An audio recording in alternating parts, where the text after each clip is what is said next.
Doctor महिलेची आत्महत्या नसून हत्या असल्याचा आरोप सुषमा अंधारे यांनी केला आणि याच्यामध्ये रणजित सिंह नाईक निंबाळकर यांचं नाव सुषमा अंधारे यांनी घेतलं आणि त्यानंतर जे आहे ते राजकारण तापू लागलं।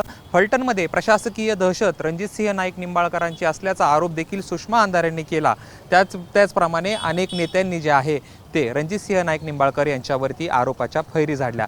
त्यानंतर आज संध्याकाळी रणजित सिंह नाईक निंबाळकरांची फलटण येथील गजानन चौकामध्ये जाहीर जी आहे ती सभा होणार आहे आणि या सभेला रणजित सिंह नाईक निंबाळकर काय बोलतात हे पाहणं महत्त्वाचं असणार आहे। खरं तर ज्यावेळेस या डॉक्टर महिलेचं मृत्यू प्रकरण पुढे आलं त्यावेळेस रणजित सिंह नाईक निंबाळकर यांच्यावरती मोठ्या प्रमाणात आरोप केले गेले।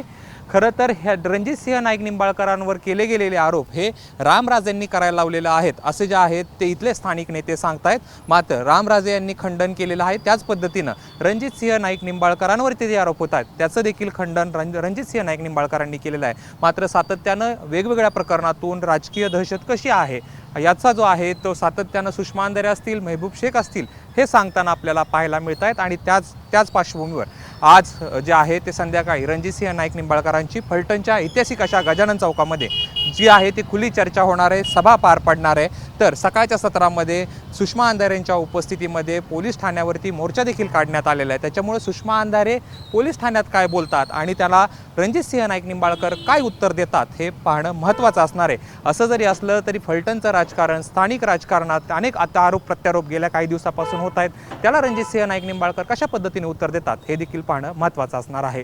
कॅमेरा पर्सन विजय राऊतसह जयदीप भगत, एबीपी माझा, फलटण। एबीपी माझा, उघडा डोळे बघा नीट।